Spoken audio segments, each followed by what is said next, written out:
নমস্কার, আজকে যাচ্ছি আমরা নিউ টাউনের ইসকন মন্দিরে। বাবুঘাট থেকে 239 KB 16 এইসব বাসগুলো আসছে সাপুরজি বাস টার্মিনালসে। এই বিশ্ববাংলা গেটের সামনে এসেও কিন্তু অটো বা টোটো করে কিন্তু পৌঁছানো যায়। এছাড়া নিউ টাউন যাওয়ার যে কোনো বাসে উঠে সাপুরজি মোড়ে নেবে অটো বা টোটো করেও পৌঁছানো যেতে পারে ইসকন মন্দিরে। এই হলো সাপুরজি মোড়। এখান থেকেই অটো বা টোটো ধরে যাওয়া যেতে পারে ইসকন মন্দিরে। এখন আমরা ভেতরে প্রবেশ করছি। এরপরে আসবে সাপুরজি হাউজিং কমপ্লেক্স। ওই যে দূরে দেখা যাচ্ছে এটাই সাপুরজি হাউজিং কমপ্লেক্স। তার পাশ দিয়েই রাস্তা। এই যে ঢুকে পড়েছি। এখানে থেকে 5 থেকে 7 মিনিট হাঁটা পথেই পৌঁছে যায়।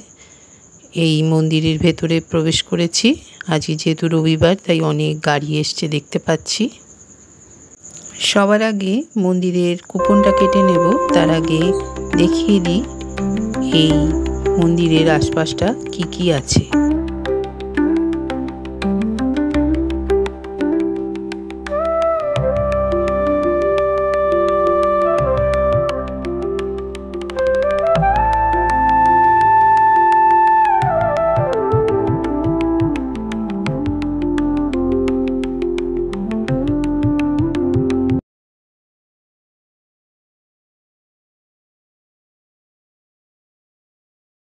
এখানে একটা খাবার জায়গা আছে, গৌরাঙ্গ ফুড কোর্ট। পাশেই রয়েছে টয়লেটের ব্যবস্থা। আর এখানে কিছু নোটিশ দেওয়া রয়েছে কখন কোন মন্দিরে কি কি পুজো হয়। আর এটা হলো গিফট কর্নার। পরে দেখাবো ঘুরে ঘুরে এখানে কি আছে। মহাপ্রসাদ। এখন কুপনটা কেটে নেব সবার আগে।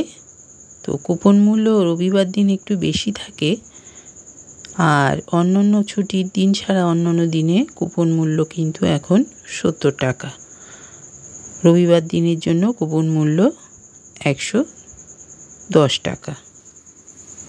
মন্দির খোলা সকালে হয়েছিল, তারপরে আবার বন্ধ রাখা হয়েছে। এখন সবাই বসে আমরা ঠাকুরের নাম সংকীর্তন করছি।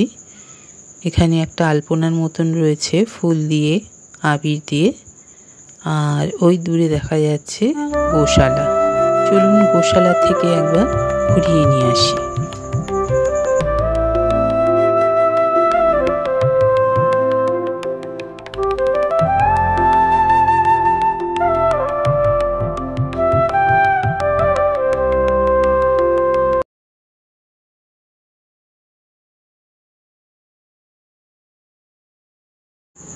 গোশালাতে আসার পর একজনের সাথে তো আমার ভীষণই আলাপ হলো। সামনে আসতেই সে আদর খেতে চায়। গায়ে হাত বোলাতেই সে আরও সামনে চলে আসলো। তারপরে তাকে খাবারও খাওয়ালাম। এখানে কিন্তু ডোনেশন দিয়ে খাবার খাওয়ানোর ব্যবস্থা রয়েছে গোশালাতে গোমাতাদের।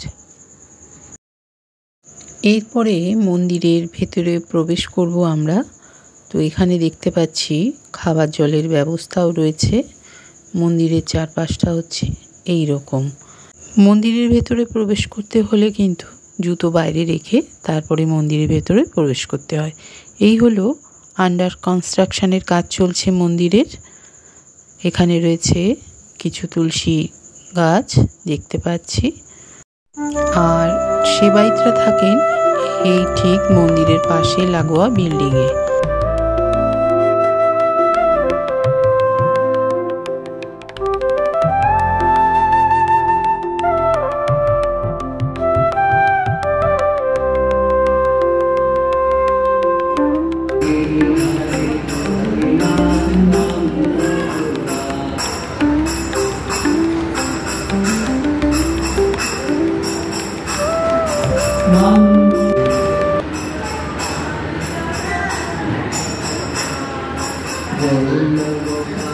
মন্দির এখনো দরজা খোলা হয়নি, তাই গিফট কর্নারটা একবার ঘুরে দেখে নেওয়া যাক।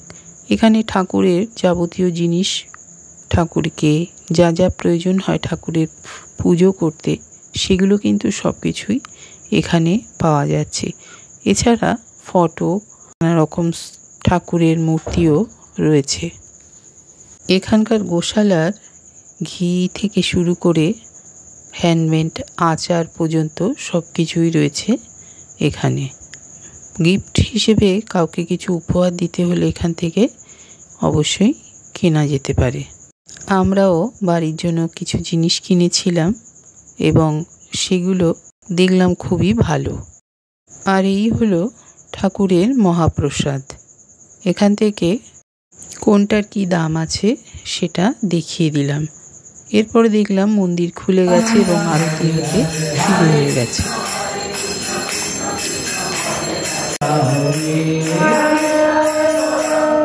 সত্যি মন্দিরের আরতি কিন্তু দেখার মতন।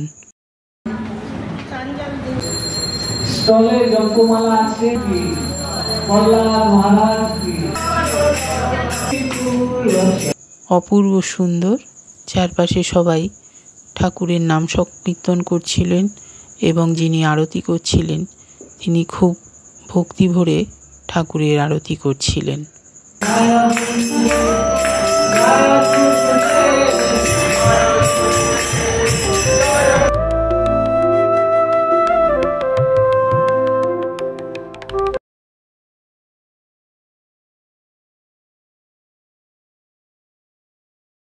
যারা যারা আরতি করবেন তারা ডোনেশন দিয়ে কিন্তু আরতির ব্যবস্থা রয়েছে।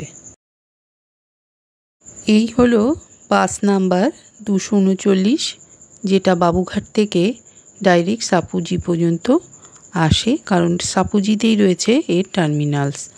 তো এখন আমরা যাচ্ছি সাপুজি যে মার্কেটটা আছে সেই মার্কেটে এসছি, কারণ এখানে থেকে সবজি কিছু কিনে নিয়ে যাচ্ছি আর কিছু গোমাতাদেরকে খাওয়াবো বলেও কিনতে এসছি।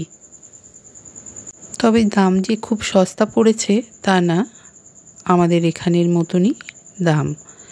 এরপরে আমরা চলে যাচ্ছি এখন মহাপ্রসাদ গ্রহণ করতে। এখানে রয়েছে একটা অস্থায়ী বিল্ডিং, তো সেখানেই আমাদেরকে দেয়া হবে মহাপ্রসাদ। আজকে যেহেতু রবিবার স্পেশাল দিন, তাই স্পেশালভাবে কিন্তু খাবার আয়োজন করা হয়েছে। মহাপ্রসাদে ছিল খিচুড়ি, লুচি, সাদা পোলাও থেকে শুরু করে পনিরের একটা তরকারি, ছোলা, বেগুনি, চাটনি, পাঁপড়, পায়েস, এই দিয়েই ছিল মহাপ্রসাদ। তবে এই মহাপ্রসাদ খেতে হলে কিন্তু খাবার পর থালা নিজে থেকেই পরিষ্কার করে আবার জায়গা মতন রেখে দিতে হবে। অবশ্যই সাথে নিতে হবে জলের বোতল। বসার জন্য কিন্তু 2টি মাত্র জায়গা রয়েছে টেবিল চেয়ারের, আর বাকিরা সবাই কিন্তু নিচে বসেই মহাপ্রসাদ গ্রহণ করতে হবে।